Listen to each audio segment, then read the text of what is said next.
तो चलिए आज हम जानते हैं 7.11 चैप्टर का क्वेश्चन के बारे में।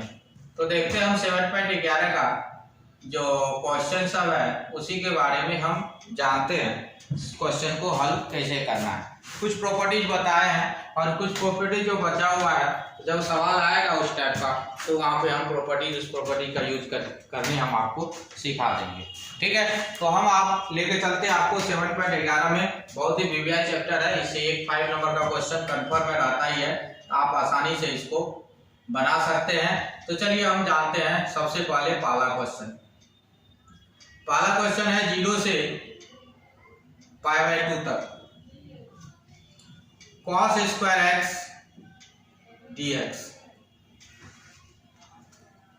ठीक है, cos square x dx।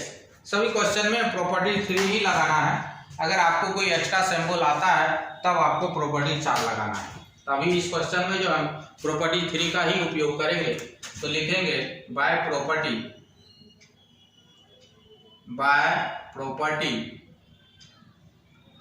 a से b तक fx dx बराबर a से b a plus b minus x dx। a plus b minus x dx। अब इस क्वेश्चन में देखिए a का वैल्यू कितना दिया गया है, तो यहाँ हम पहले लिख लेंगे हेयर a का वैल्यू जो है कितना है 0 है, b का वैल्यू कितना है आपका है π/2। प्रॉपर्टी के अनुसार आपको ये पता कर लेना होगा a plus b minus x क्या आ रहा है। तो a का मान 0 बैठाएं, यहाँ थोड़ा सा हम शॉर्ट में लिख लेते हैं ताकि आसानी हो। a का मान 0 बैठाएं, b का मान है π/2, यही रहेगा, सिर्फ a और b का मान बैठाना है। यहाँ हो गया π/2 माइनस कितना x, π/2 माइनस क्या हो गया x। अब क्या करना है, ये प्रॉपर्टी का उपयोग आपको समीकरण 1 में करना है। समीकरण 1 क्या होगा, जो सवाल दिया हुआ है वही समीकरण 1 होता है, उसमें उपयोग करना है। तो यहाँ से i बराबर क्या हो जाएगा 0 से कहाँ तक π/2 तक, और यहाँ पे आपको ये लिख देना है cos स्क्वायर जो आया है x को हटा करके उसके जगह जो प्रॉपर्टी लगा के आया है वो हम बैठा देंगे। π/2 माइनस क्या आया है x आया है, ये हम यहाँ क्या कर देंगे बैठा देंगे। और यहाँ से देखिए i बराबर क्या हो गया 0 से कहाँ तक π/2 तक, ये किस में बदल जाएगा sin स्क्वायर x, क्योंकि π/2 पे चेंज होता है sin स्क्वायर x dx। ठीक है, अब इसके बाद क्या करना है कि दोनों समीकरण को जोड़ देना है, जो भी आता है उसको ऐड कर देना है। तो यहाँ से अगर हम ऐड करेंगे यहाँ लिखेंगे बाय फर्स्ट प्लस क्या सेकेंड। तो फर्स्ट का LHS में क्या है i है, इसका भी LHS में क्या है i है, तो i प्लस i कितना हो गया 2i। इंटीग्रेशन कहाँ से कहाँ तक है 0 से कहाँ तक π/2 तक।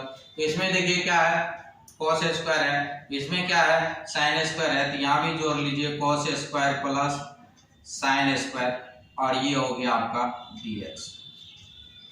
तो आपको पता ही होगा, मैट्रिक में ही पढ़े हैं, cos square plus sin square कितना होता है 1 होता है। तो यहाँ 2i बराबर 0 से कहाँ तक π/2 तक 1 dx, और 1 का इंटीग्रेशन क्या होता है x लिख दिए, यहाँ कहाँ से कहाँ तक 0 से कहाँ तक π/2 तक।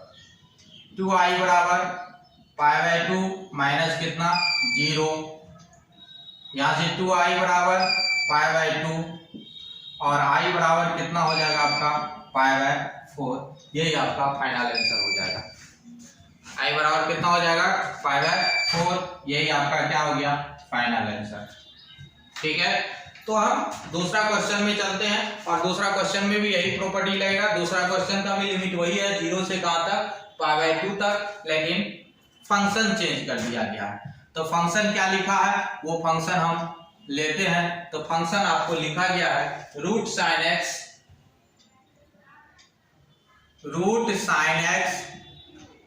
Bye root sine x plus root cos x dx। इसको हम इक्वेशन क्या मान लिए फर्स्ट। अब दूसरा सवाल जब हम बनाएंगे तो दूसरा सवाल को भी हम देखेंगे। तो दूसरा सवाल में हम वही प्रॉपर्टीज का उपयोग करेंगे जो प्रॉपर्टीज हम पहला सवाल में उपयोग किए थे, यानी कि प्रॉपर्टी नंबर 3। जब तक एक्स्ट्रा सिंबल नहीं आता तब तक आप प्रॉपर्टी 3 का उपयोग कीजिएगा। जब एक्स्ट्रा सिंबल आएगा, यानी कि मॉडुलस आ जाए, ग्रेटेस्ट इंटीजर फंक्शन आ जाए, स्मॉलेस्ट इंटीजर फंक्शन आ जाए, या fx का 2 मान दिया रहे, तब आपको प्रॉपर्टी 4 का उपयोग करना है, अदरवाइज प्रॉपर्टी 3 पे ही बनाना है। यहाँ पे देखिए a का वैल्यू कितना है 0, b का वैल्यू कितना है π/2, तो दोनों को जोड़ेंगे तो 0 + π/2 π/2, तो π/2 - x हो गया। अब यहाँ से हम इस प्रॉपर्टी का उपयोग कर लेंगे, पहले लिख लिए, लिमिट जो है वही डालेंगे। अब यहाँ देखिए x यहाँ पे 3 जगह है, एक यहाँ पे, एक यहाँ पे और एक यहाँ जगह। ये तीनों जगह से x हट जाएगा और उसके जगह यूज हो जाएगा π/2 माइनस कितना x। x यहाँ से हटा लेना तीनों जगह से, तो यहाँ से भी हम हटा लिए, sin π/2 माइनस क्या हो गया x, और यहाँ से भी हम हटा लेंगे, ये हो जाएगा cos π/2 माइनस x dx। ठीक है, इसके बाद यहाँ से इसको हम क्या करेंगे, चेंज करेंगे। π/2 पे आपको पता है चेंज होता है, तो यहाँ से हम चेंज कर लेंगे। यहाँ क्या है आपका साइन है, तो साइन के बदले यहाँ क्या हो जाएगा कॉस हो जाएगा, और यहाँ क्या है साइन है, तो यहाँ भी बदले, इसके बदले क्या हो जाएगा कॉस हो जाएगा। यहाँ कॉस है तो कॉस के बदले क्या हो जाएगा साइन हो जाएगा, ये dx हो गया। इसके बाद इसका पोजीशन हम चेंज कर लेंगे, मतलब साइन को पहले लिखे, जोड़ में तो हम आगे पीछे लिख सकते हैं ना, मैट्रिक्स से ही पढ़ते आ रहे हैं, a + b है तो उसको b + a लिख सकते हैं। तो यहाँ पे भी हम क्या कर लेंगे, इसको बदल लेंगे, ये हो जाएगा cos x, यहाँ से एक्सचेंज कर लेंगे, ये हो जाएगा आपका sin x, और ये हो गया आपका cos x dx, और इसको हम इक्वेशन क्या मान लिए 2 मान लिए।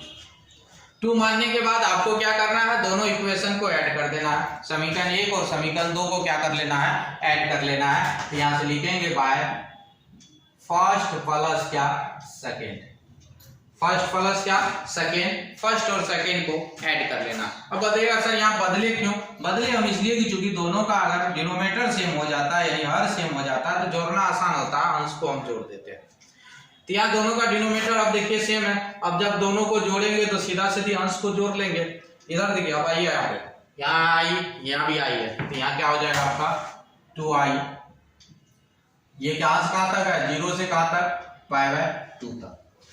पहला वाला में क्या है, पहला वाला में रूट साइन एक्स बटे root sine x plus root cos x, और दूसरा वाला में क्या है रूट कॉस एक्स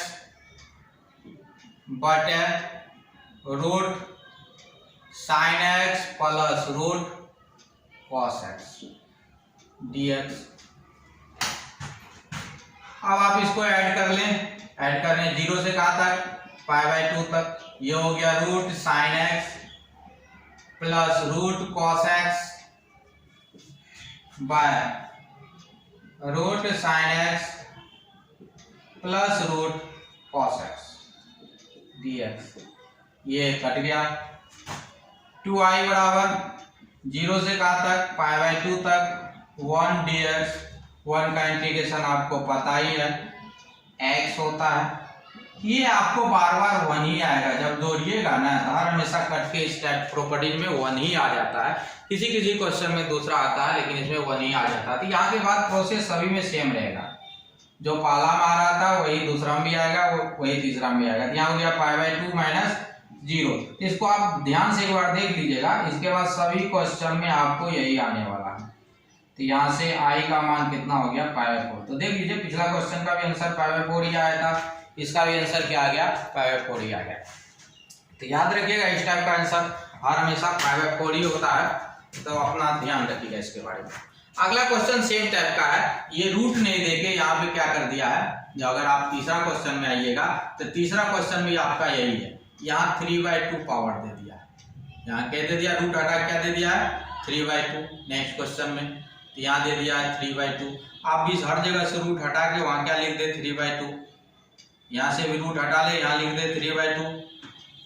पहले रूट का मतलब 1/2 पावर था, 1/2 की जगह क्या आ गया 3/2। तो यहाँ ये रूट सभी का आप हटा ले। अगला क्वेश्चन के लिए रूट हटा के उसके जगह क्या लिख दे, 3/2 3/2 3/2।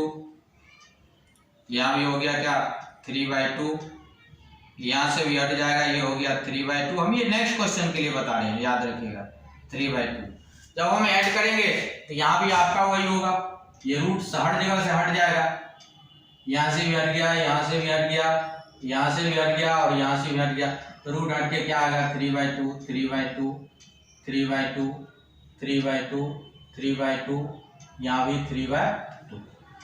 यहाँ से भी रूट हट गया, 3/2 हो गया पावर, यहाँ से भी हट गया पावर हो गया 3/2, यहाँ से भी हो गया हट गया 3/2 और ये 3/2। ये हम काट के इसलिए बता रहे हैं क्योंकि आप समझ लें दोनों क्वेश्चन बनाने का विधि एक ही है। अगर आप एक को बनाने ठीक से सीख लेते हैं तो आप आसानी से बाकी भी बना सकते हैं। ठीक है, तो यहाँ पे ये बदल गया, ये देखिए ऊपर नीचे से मैं कट गया, कटने के बाद इसमें भी देखिए फिर क्या आया 1 आया है। तो बाकी प्रोसेस वही रहेगा जो पिछला में था और उसी के अनुसार पे हम आसानी से बना लेंगे।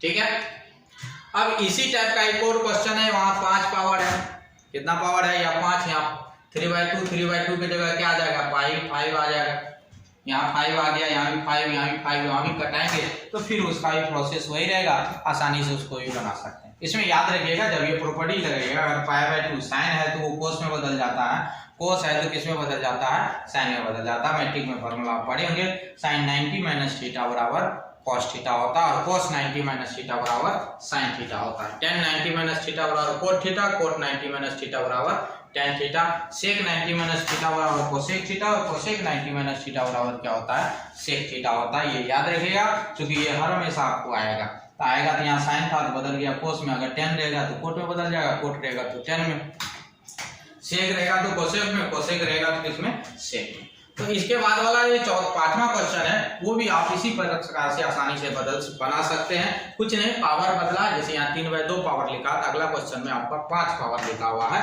तो आप उसको भी आसानी से बना सकते हैं, उसमें आपको कोई भी दिक्कत नहीं होगा।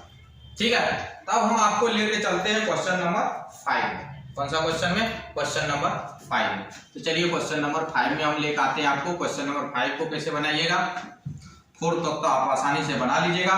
क्वेश्चन नंबर 5 में आते हैं और देखते हैं हम क्वेश्चन नंबर 5 को कैसे बनाते हैं।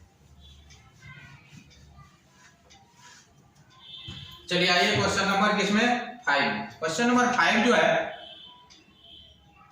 वो दिया हुआ, लेट i बराबर इंटीग्रेशन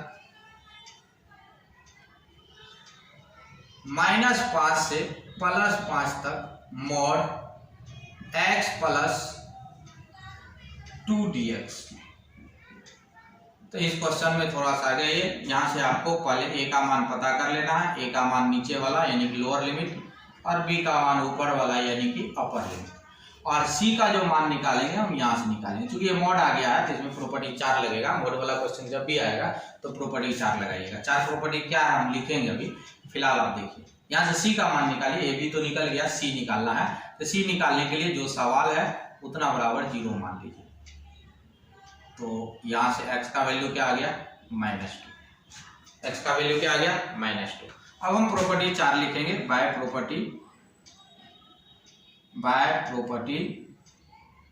a से b f(x) dx बराबर क्या होता था, a से c f(x) dx, दूसरा c से b f(x) dx, c से b f(x) dx। ठीक है, अब इसमें आपको जो जिसका जितना वैल्यू है आपको बैठा देना है। इस प्रॉपर्टी में जोड़ने का जरूरत नहीं है, जैसे 3 लगाते थे तो दोनों को जोड़ते थे ना, तो यहाँ जोड़ने का जरूरत नहीं है।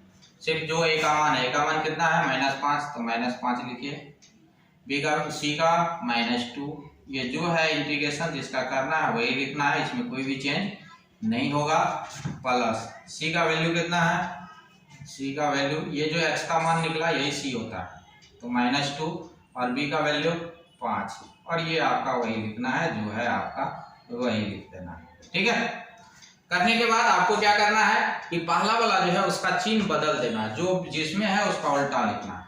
पहला वाला का चिन्ह क्या कर देना है, बदल देना है। तो बदल रहे, ये किस में है, प्लस में है तो माइनस में लिखे, ये भी माइनस में लिखे, वो भी प्लस में है तो माइनस में लिखना है। दूसरा वाला का कुछ नहीं करना है, जैसा है वैसे लिख देना है और मोड को छोड़ देना है। अब स्टेप में हम मोड को छोड़ेंगे और मोड को छोड़ने के बाद हम इंटीग्रेशन करेंगे। मोड को छोड़ने का सीधा सा कॉन्सेप्ट है, फर्स्ट वाला जो भी इंटीग्रेशन आएगा उसका यानी पहला वाला इंटरवल जो भी आ रहा है पहला वाला उसका चिन्ह चेंज कर देना। अगर माइनस में है तो प्लस में लिख देना, प्लस में है तो माइनस में लिख देना। दूसरा वाला का कुछ नहीं करना है, जैसा है वैसा ही लिख देना। ये हम शॉर्ट ट्रिक आपको बता रहे हैं। लॉन्ग वीडियो में जाइएगा तो बहुत लंबा याद रखना पड़ेगा, तो उतना याद रखने का जरूरत नहीं है। आप सीधा सीधी पहला वाला जो इंटीग्रेशन आता है उसका चिन्ह क्या कर दीजिएगा, बदल दीजिएगा। चलिए अब इंटीग्रेशन करते हैं। x का इंटीग्रेशन x² 2 का इंटीग्रेशन 2x, कहां से कहां तक है, -5 से -2 तक। दूसरा जो है x² 2 और +2x, कहां से, -2 से 5 तक। अब सिंपल कॉन्सेप्ट में आइए, पहले अपर वाला वैल्यू बैठाइए। अपर में क्या है, -2 है, x की जगह -2 बैठाइए। -2 का स्क्वायर कितना होगा, 4/2। यहाँ भी -2 बैठाइए, माइनस गुना माइनस +4, अपर वाला हुआ। अब माइनस लोअर वाला कर देना। लोअर में कितना है, 5 बैठाइए, 5 का स्क्वायर 25/2 और यहाँ -5 तो माइनस +10, 5 दूना 10, माइनस बैठाएंगे, माइनस पहले से है तो माइनस क्या हो जाएगा, +10। ये पहला वाला हो गया।